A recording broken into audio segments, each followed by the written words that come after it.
UIC. Freedom the people of need. Hell yeah. Freedom the people of need. Yeah, yeah. Freedom the people of want. Freedom the people of need. Yeah, yeah. Freedom the people of want. Freedom the people of need. Yeah, yeah. Freedom the people of want. Freedom the people of need. Yeah, yeah. Real man a road. Now bow wolf in a tree grand a road. Now bow down to no demon a road. UIC when you see man a road, me say yeah. Real man a road. Now bow wolf in a tree grand a road. Now bow down to no demon a road. UIC when you see man a road. Ready for broke every chain. The one that free up the people, levitate. Jamaica member, you ever great. I feel burn up the fire upon every snake. Me give thanks in every way. God still a look down once see we safe. UIC run the road long time. GLP and PMP I sell we out. Still I do the test even though we know the end result. If them coulda kill with them catch we and hang we know. No force no coercion, me freedom in a step. No one fi rob we and kill we and feel them and go make it out. You know see the leeches, you know see the hands of the devil when him sleep with. You know see the leeches, you know see the hands of the devil when him sleep with. Yeah, real man a road. Now bow wolf in a tree grand a road. Now bow down to no demon a road. UIC when you see man a road, me say yeah. Real man a road. Now bow wolf in a tree grand a road. Now bow down to no demon.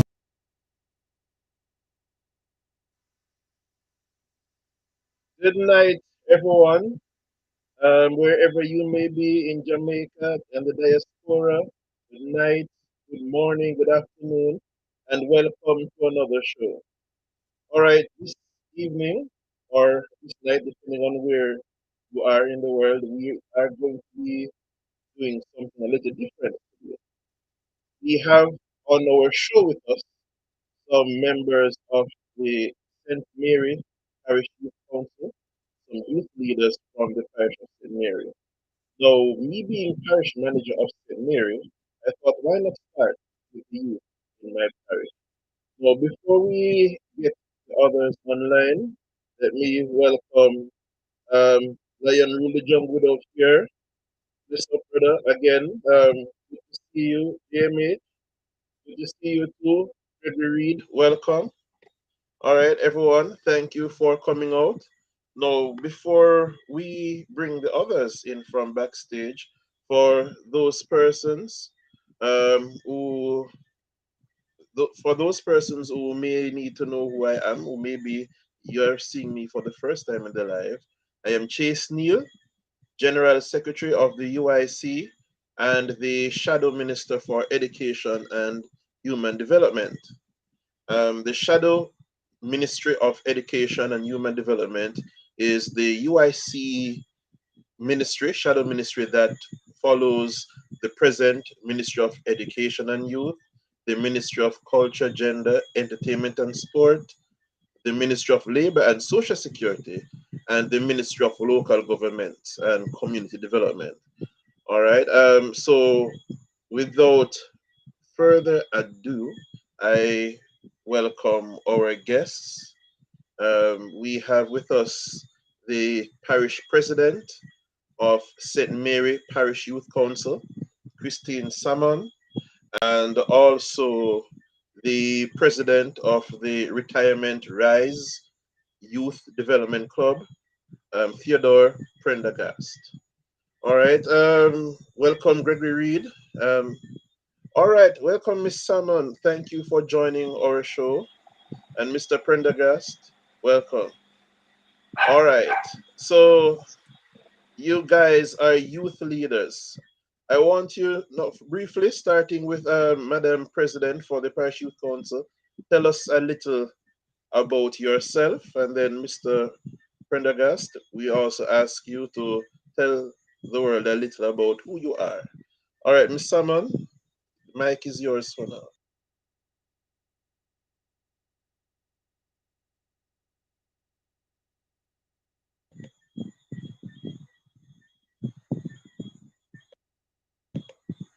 Oh, Ms. Salmon, you're muted. Can you unmute your mic?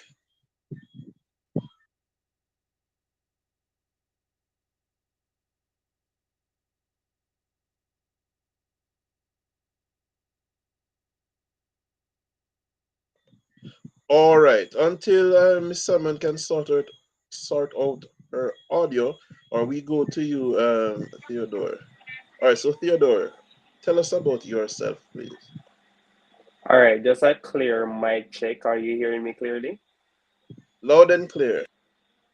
Okay, all right, perfect. So, as our chair for this evening, as he said, my name is Theodore Prenegas. I hail from the beautiful parish of St. Mary, of course, and I am the president for the Retirement Rise Youth Development Program, which it was about for a while, but we just recently started to get into action. So about myself, I am, as I said, the president for the Retirement Rise Youth Development Program. I am an enthusiast and I'm an advocate, of course, advocate for change for many different reasons. And I am an advocate for positivity also. I am hell bent on positivity. Um, I am a student at the University of Technology under pursuing my undergraduate degree in computer science. So there is a lot of things about Mr. Prendergast, but I'll just keep it short. So activist for positivity, advocate for change, president for Retirement Rights Youth Development Program.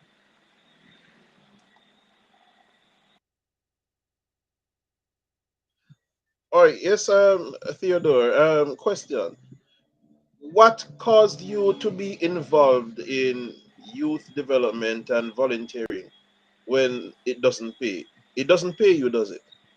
No, no, it doesn't.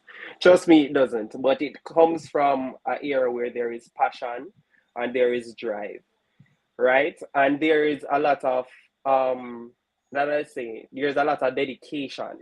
Because as you say, it's not something that is being paid. So you're not going to get constant motivation. You wake up every day and say, all right, cool. It comes from deep within. It comes from a kind heart and it comes from a kindled soul. So what caused me to do it personally, Mhm. I grew up in an area that there is a not much fortunate souls out there. And I recognize from a tender age that there is a lot that I can do with the little that I have that can help someone else grow. And once you help someone, it helps you in return because you get a clean heart, you feel good in yourself, and you get a lot of assistance. It builds your network also as an individual. So it comes from deep within. It's an innate kind of thing, but I would say that the environmental factors assisted so as well. So knowing that you have persons that can help you and you can help someone, it puts a smile on your face at the end of the day. It better than money. All right. Thank you for sharing that with us. I noticed that you mentioned networking, and during the course of the show, we will speak about how networking is good for and helps youth to develop. But before we go further, I'd like to big up some persons who have just joined us. Julia Francis, yes, big up the UIC. Big up yourself to Julia. Thank you for coming through. Lando, oh, Lando is giving you a boost there. Go Theodore. Hey. All right, I understand that Miss Campbell is on. So, Miss Campbell, can you join us? All right, until Miss Campbell comes on, Sherry Campbell is the vice president of the St. Mary Parish Youth Council, or having some, she seems to be having some difficulties. Miss Salmon, are you still on?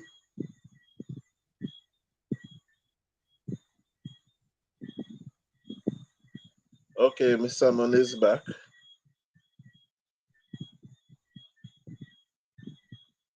Oh, it seems the women have some technical problems, um, Sir Prendergast. So it seems that we will have to carry the show. Yeah, it seems like a foolish show for real, man. Yes.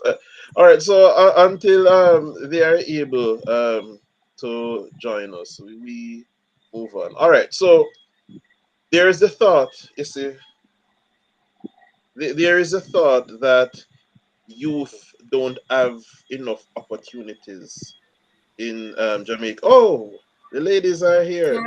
Good Well, night. Miss Campbell. All right. All right. So I'll ask you, since you're just coming on, giving you work to do. We have started somewhat. Theodore has introduced himself, and we were going to continue until you guys came on. So, could you tell Jamaica who you are? Okay, so my name is Sherry Campbell. I am, of course, a resident of St. Mary. I am a 21-year-old student of the University of the West Indies. I study social work, and with studying social work, there comes a lot of passion for community work, for humanitarianism, and just being involved, making your mark in society.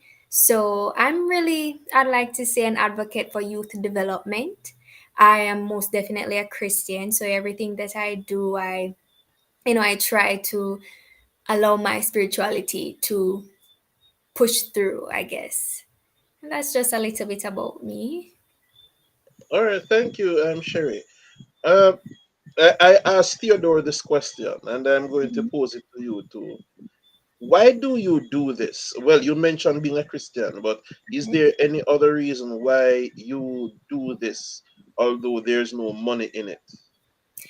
Well, I haven't always been, a part of community work, youth work, but since I could say, introduced to the whole community, I've met a lot of wonderful persons, and these persons have, imprinted on me in a way where I realized that life is so much more than working and making money or being popular or anything like that. It's being able to impact people and to empower people, and just to make your mark in any way that you can. And I've had experiences where I have been doing that, and it's so fulfilling. So I try to continue on that path. All right, thank you. All right, so before we go any further, you guys are part of the St. Mary Parish Youth Council. What is the St. Mary Parish Youth Council? Who Okay, wants to take so the St. Mary Parish Youth Council is a subdivision of the National Youth Council of Jamaica, and that's really a youth advocacy developmental group in Jamaica where youth are actually at the forefront, the front of it all, pushing through dealing with youth developmental programs, providing youth with different opportunities, right? And we engage a lot of youth clubs. We obviously branch out into different parishes, and through there we work with youth clubs, youth organizations, and youth themselves in order to help with youth development in a nutshell. that? All right, great. All right, so in your work advocating for youth and working with youth clubs, both of you um, may have come across some issues that youth face. Uh, and we hear, well, I have heard from different youth around the parish in the island that nothing na go on for youth in Jamaica. And we see youth being engaged in some questionable activities and so Mhm. forth. But what I'll allow you to do now is speak from your experience as youth leaders and youth workers. What are some of these issues that you see um, on a day-to-day basis? All right, so Okay. I'll let Theodore go since you Okay. spoke last. All right, Mr. Prendergast. I was just about to say ladies first, but being that I was put on the forefront. All right. So let's say us human beings, we are troubled souls, right? And there is a lot of voices that needs to be heard, specifically the youth of today. There is a lot of problems that we need to address, moving from, but it all stems from their personal space where they grew up and the opportunities that are presented to them. So I would say every youth need a foundation. They need a foundation. Once they get the foundation and they get the understanding of what needs to be done, and followed by a start and a push, because you can get something, but you need to maintain it. How to maintain it is the next key thing. There's a lot of problems in our society right now, and it boils down to how they feel about certain situations, how they feel in certain situations. And most of the problems, like, it stems from the home. Some youths feel like they are not being heard in the home. So in order to make a scene, or show that they are there and they need attention, they create scenarios where they can be seen or heard. And once they do that now and they are seen or heard, they feel the need to maintain that. Whether it be good, some people do it for the good, some people do it for the bad. But there are a lot of problems that if I can't pinpoint one, but there are a lot of problems we need to fix so that the youths can feel comfortable in being positive. All right, you want to add to that, Sherry? Yes, most definitely. As Theodore said, there are issues that youth face within the home, and they face issues within their communities as well. I think a lot of it has to do with how they're socialized. So sometimes we may blame youth for being maybe lazy or wayward, but it's really how they were socialized, their community, persons that they see on a daily basis and who they think that they need to emulate. So I think it's important for us as, leaders within our communities to allow them to see it from a different perspective so that, they can want better for themselves and do better for themselves, grabbing the opportunities that are there for them to get. All right. So, what I've heard you guys mention is one, youth don't have a strong foundation, so Mhm. they don't have a strong start. So, because they don't have a strong start, then they can fall prey to certain things. Some youth don't have the opportunity to be heard, and so they create the opportunity to be heard, and then we have also a falling out in the homes, in the home structure. All right. Can we, and when I say we, I'm speaking both from the point of view of the parish youth councils and Jamaica at large. Can we do anything about these issues to fix the problem facing our youth? Should All I right. go first? All right, go, Sherry. Okay. Um, I do think that there is a lot that we can actually do. First off, platforms like these where we can actually bring the situations to light. I feel like we should continue on this path, allowing youth to actually speak their truth and express how they're feeling and what they're experiencing. But I'm a strong advocate for a lot of community work. I think it's one thing to set up different programs at schools to try to engage youth, but it's different to go into their communities, interact with their parents and their guardians, impact the persons that they are being impacted by. So I think that is an important aspect of it, doing some community work so that we can not just only engage youth, but engage their parents and those who are socializing them. All right, great. Theodore, do you have anything to add to that? Well, I can say Miss Campbell said it perfectly. Perfect, perfect, perfect, perfectly.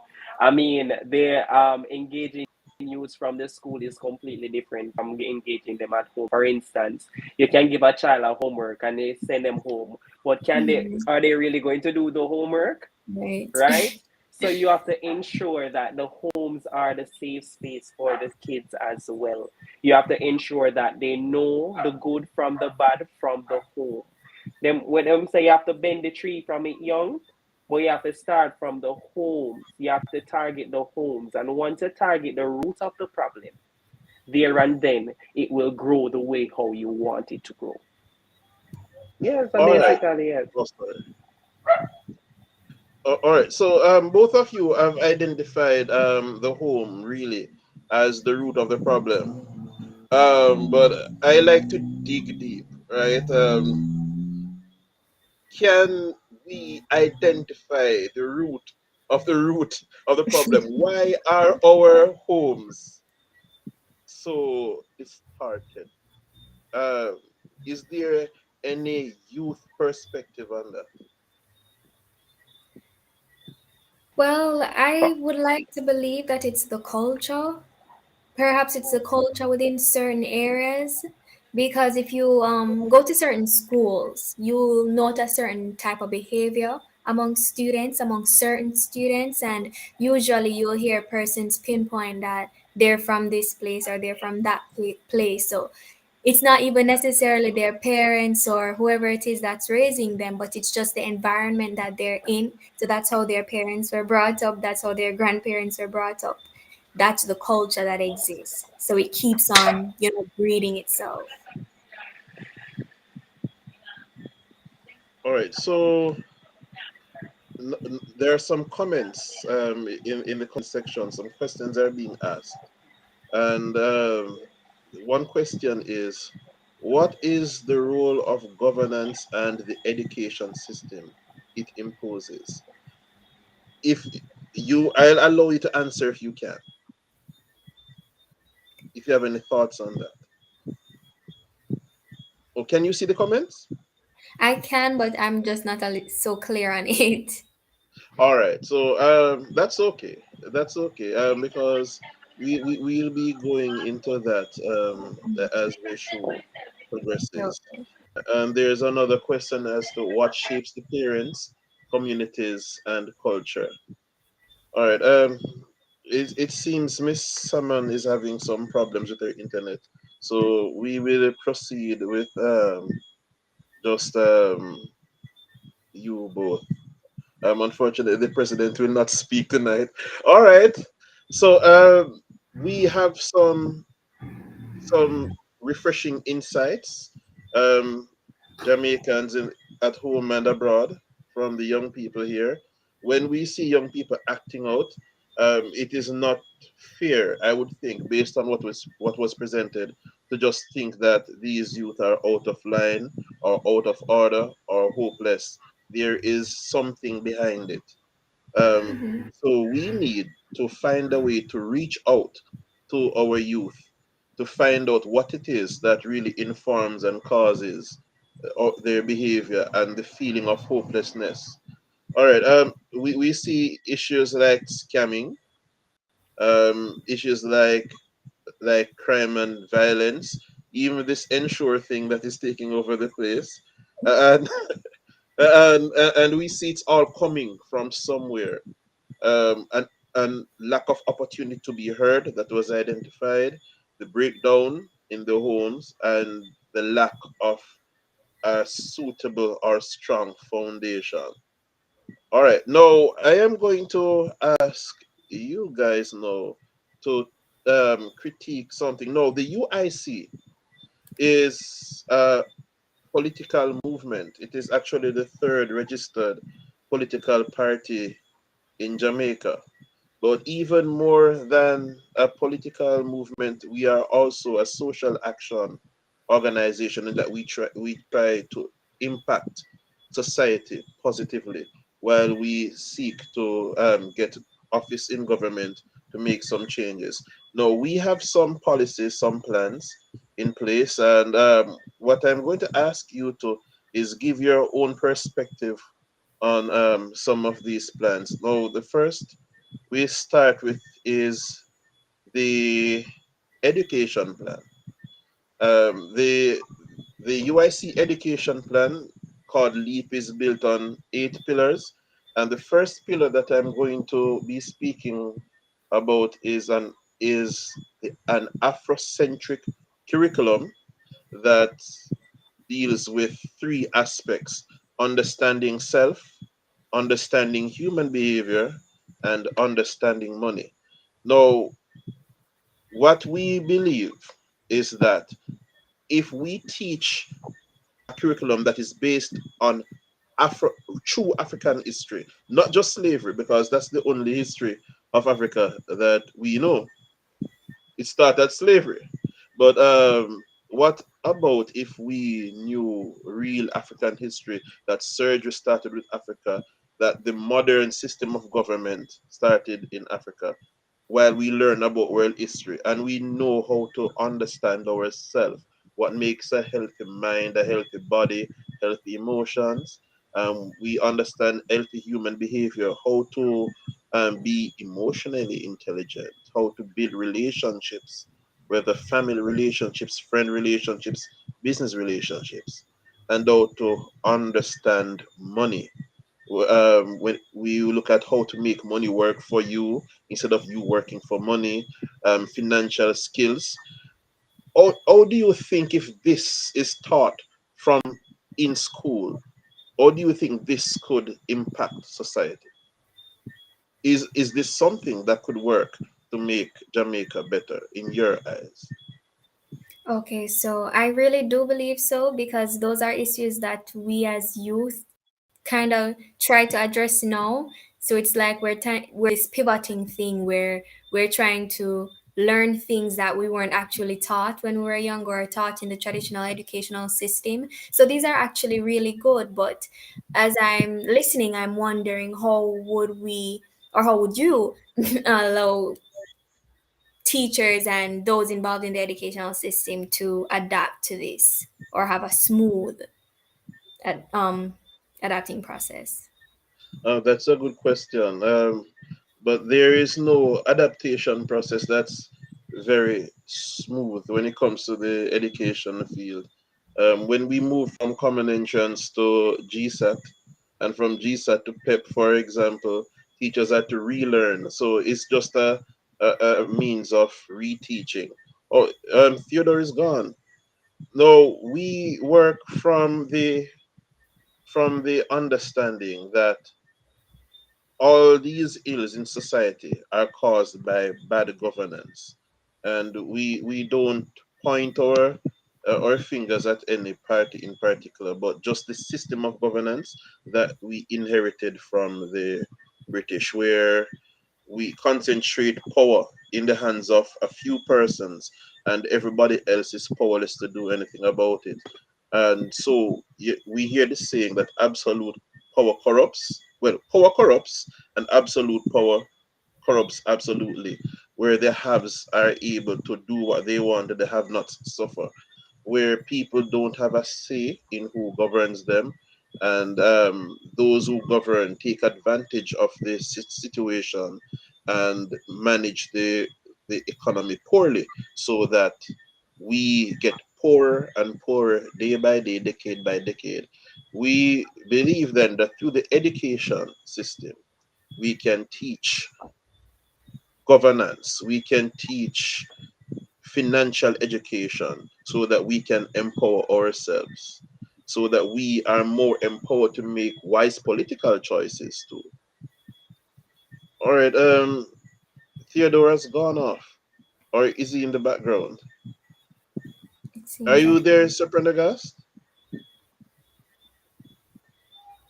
All right, so we will continue until he can um join again. All right. So Sherry, one other aspect of our education plan is a youth employment program. How this works is that students who leave high school and who are not in a job and who are not studying, whether in college or university, would be placed in an apprenticeship program. So the effect of that is that there would be no idle youth on the streets. So you leave high school, you're not in tertiary education or not working, you are apprenticed to a number of fields.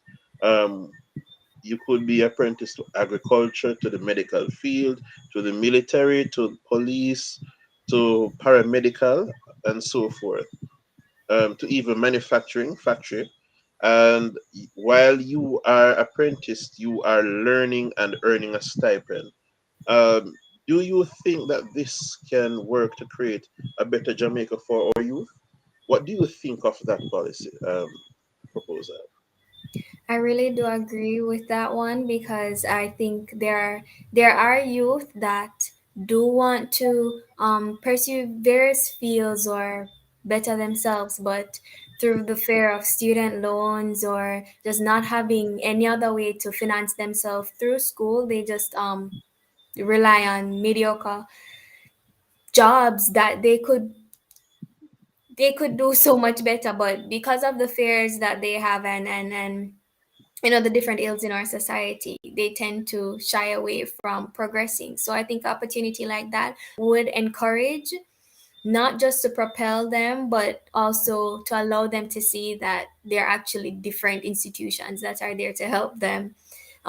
It's not just the basic ones that we're used to. You leave high school, you get a loan if you can't afford school, and then you go to university, and then you're stuck with paying off that loan. But then you have an opportunity like this instead of not finding a job, even if you're done with school and you have your degree.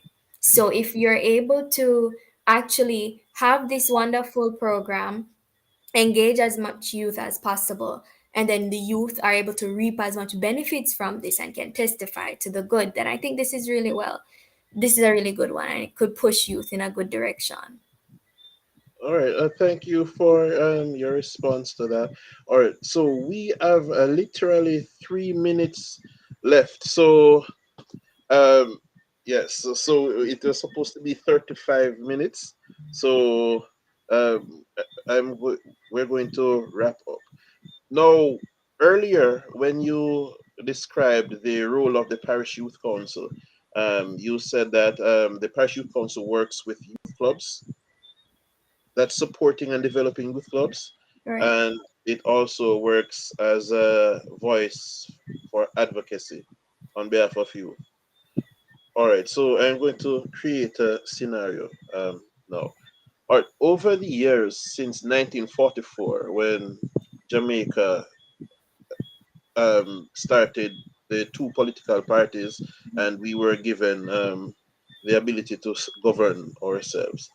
Um, we have seen where succeeding politicians and administrations have failed at managing the country properly. All right, we see where politicians are involved in crime. Yes, they have been involved with the gun trade and creating garrisons and so forth. So, and that caused the criminal element, and it's a part of the hopelessness of society right now. We see where governments sell out many of our resources.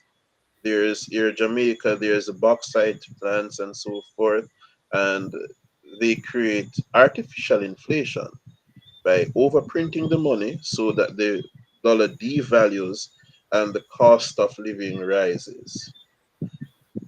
Do you think that youth advocacy groups can do anything to advocate for a better system of governance in light of the system that surrounds us?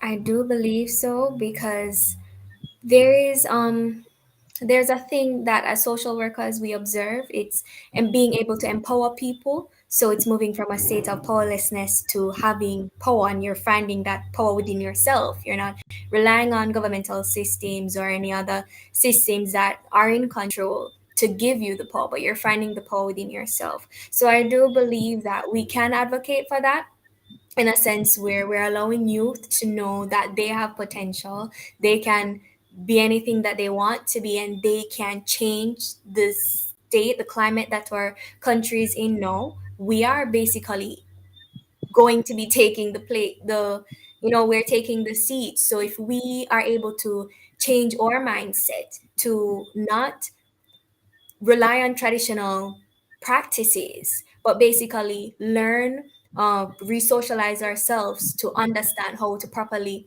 govern, how to properly uh, just be one in this country, then we'd be able to per se have a better governmental structure. All right, thank you for your time, Miss Campbell. It has been very enlightening, and we are glad to have heard from from the youth leaders themselves. All right, so I'm going to ask you to drop out for now. You can continue watching the show. I'll be responding to some comments in the chat box. All right, Oh, thank you for coming and all the best and good luck with your youth work. I wish you all all the blessings that you need to get your work done. All thank you, right. and I wish Uh, the same for you. yes. All right. So we are going to go through some of the comments in the chat room. What is the role of governance and the education system it imposes? All right, we know that the role of governance is to create an environment where we are safe, where we are secure, where we live in a clean and orderly place, and we are empowered. We see that that has not been the reality for over 70 years. And the education system does not create a way for people to think critically, for us to solve problems. It is a system where we get grades, it's a numbers game, and students leave school. Over 70% of students leave school not getting basic subjects and qualifications to get a good job. So the education system has been failing us in that because our students cannot get good jobs after they leave school, they are already economically depowered. They cannot get jobs, so they cannot get enough money, or they cannot get jobs that pay them enough to survive. So we see where the education system fails there. But not only does the education system fail in that it does not allow our students to get qualifications for work, but it does not teach our students to think critically. So they are not able to solve problems and get paid because we know you are paid based on the number of problems or the extent of problems that you can solve. Now we know that this school system is really teaching students how to work for in a company or work for the government. The same government that has not created the situation, the environment for us to achieve. And so we have this hopelessness, this frustration that has been carrying on through the decades, and it now informs how we act, how we relate to each other, and how we try to self medicate. So there's no hope. What do? We fly out, or we scam, or we thief, because there are no jobs created for our youth. From long time no job for the youth till now when the youth become adults, there's still no jobs. And even for the jobs that exist, there nobody is qualified because the education system has failed us.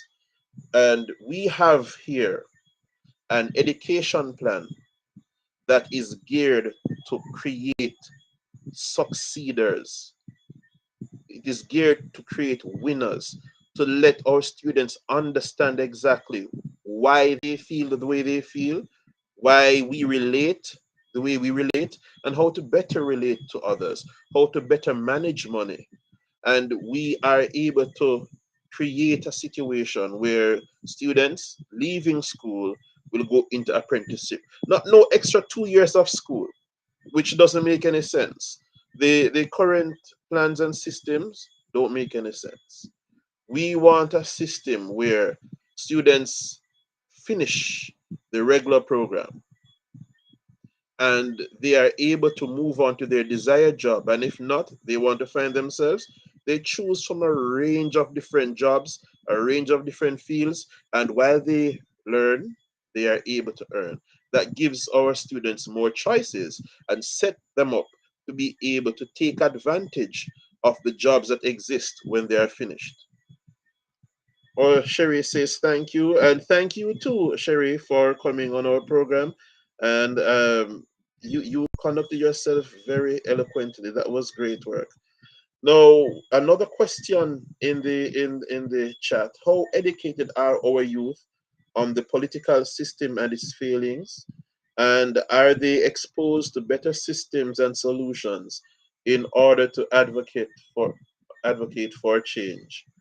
Well, I think it's fair to say that not only our youth, but Jamaicans on a whole are not really educated about the political system.